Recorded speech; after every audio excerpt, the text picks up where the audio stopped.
It's been about a year now since Google Stadia first launched, and I felt more positively about it on day one than I did a few months later, when I still saw that Stadia had many of the issues plaguing it since day one. However, since that day, there have been a lot of changes to Stadia that have gone under the radar, and today I would like to talk about the state of Google Stadia in November of 2020. So let's go ahead and dive right in.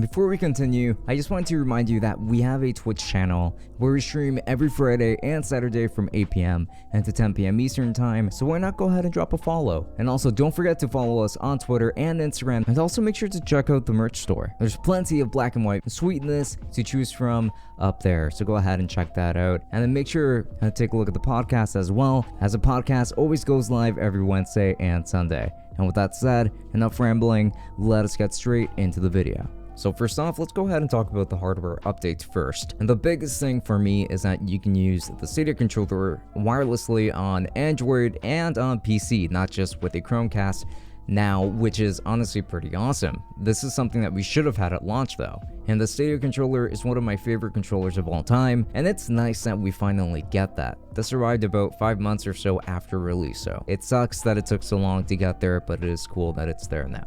And as of very early on this year, we actually got a free tier that we were promised, and that's enough for me. I don't own a TV with a higher resolution than 1080p, so I really don't need 4K at all. Plus, it's easier for my internet to handle. However, if you do pay for Stadia Pro, you get a free game every month, and that's honestly pretty cool, but you only get to keep it until you stop paying for it, which is kind of annoying. You can also play Stadia on your TV through specific Chromecast devices, on any computer where you can access Stadia's website, and same goes for tablets and also a Google Pixel phone, since those are the only ones that actually have a functional Stadia app, at least as far as I'm aware. It's still not available on iPhone or anything like that if you were curious. As for games, we do have a more favorable library of games too, but it is still rather barren. There aren't that many games on Stadia, but you do have AAA options like Assassin's Creed Valhalla, Cyberpunk 2077 when that releases, Final Fantasy 15, Octopath Traveler, Sekiro, Baldur's Gate, Red Dead Redemption, some of the Tomb Raider games, Hitman, and more. But you also get a pretty good selection of indie titles if you're into that, and if you pay for Stadia as well, then you can actually get some of these for free, and that even goes for some of these more expensive games or AAA games per se, which is actually pretty good. You do also get more discounts this way, which is pretty cool too. This is a vast improvement from what we had on day one, month 3, and even month 6. Very nice, I have to say, but still not chock full of options, admittedly, since you are still kind of limited as to what games you can get. It's not nearly as vast as a library on Steam, obviously, but this platform is much younger than Steam is, so we do have to give it more time to get more games. So let's go ahead and talk about performance. Playing at home on my PC, Final Fantasy 15 runs well at around 30 frames per second, but the resolution is noticeably lower than 1080p, and I'm on the 5G network from Verizon. The gameplay is fine, but if I'm already on PC, I'll just stick to playing the game natively on PC, since I have the specs to support it and to be able to play it at a higher resolution with higher frame rates as well. But if you don't, then you will find yourself being pretty happy either way, I think. Playing on mobile is honestly where I got the most out of Stadia, because I can play games wherever there's a Wi-Fi connection, and those visual issues that were so easy to notice on a bigger screen are very difficult to see on mobile. In fact, on my Pixel 4, Final Fantasy 15 looked absolutely beautiful, and this is without a performance dip at all. This was honestly pretty impressive, and just the fact that because you're playing on a much smaller screen, it doesn't feel like you're playing at such a low resolution, and that I definitely appreciate. That I can take advantage of that, and you can still get a really solid gaming experience on your phone. So what now?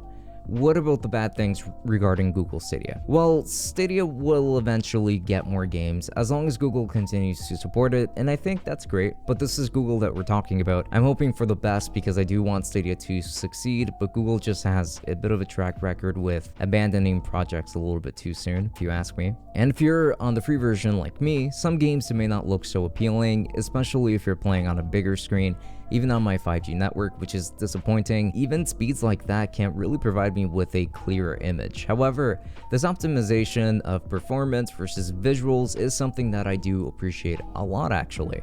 Sure, the games don't look that great, but they play pretty well, and it seems like Stadia is actively trying to optimize for my current internet settings, which is a lot better than what we actually had around launch and even sometime after that, where you were just at the mercy of prioritizing visuals over performance, hence getting pretty bad frame rates and a lot of stuttering, more than I can count for sure. Some games are still sold at full price, and it can be pretty expensive depending on what experience you're looking for. If you just want to play your games that you already own on something like Steam, then Stadia isn't for you, which does hurt its value proposition, I have to say. And lastly, I do wish that I could play while using my own smartphone data, as it would actually make Stadia more portable for me, to be completely honest. But I understand that 4G LTE simply can't keep up like this, and I simply have to live with that sad reality.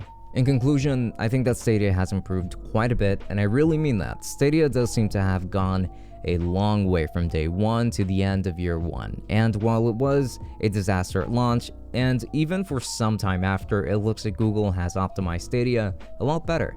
I mean, we have a lot more games to choose from, we can finally use the controller wirelessly, which was a stupid thing that was omitted from the start for some reason, and there are benefits to going pro if you want those. I think that Google needs to try to push Stadia even harder than they have though, as I would also like more people to recognize that Stadia is a better platform now than what it was before, but I also understand that it still has a long way to go, as we wait for more games, maybe support on other mobile devices, and especially that odd exclusion of Stadia support for their latest Chromecast. That was just really weird.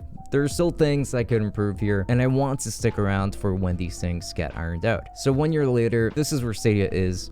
Try it, even if it's just for 1 month, and to play the free games that you get with Stadia Pro, just so that you can get a taste of what it's like, as it probably won't hurt you too much to do so, and you might end up being able to do it for free if you end up getting a trial. So yeah, there's that. And it might even be worth it if you just haven't touched it in a long time. And now this has been everything for this video. I would like to implore you to stop by the Tech Summit podcast, which does go live every Wednesday and Sunday on this channel. And you can also just subscribe so that you don't have to remember any kind of timings or anything like that. And also you can go ahead and follow me on Twitch if you're interested in some pretty cool and chill live streams where you can stop by, ask some questions. I'd be more than happy to help you out. And you can also find links to my Instagram and my Twitter if you're interested in seeing those. But with that said, this has been Francisco from Tech Summit. Thank you so much for watching, and I will be seeing you all later.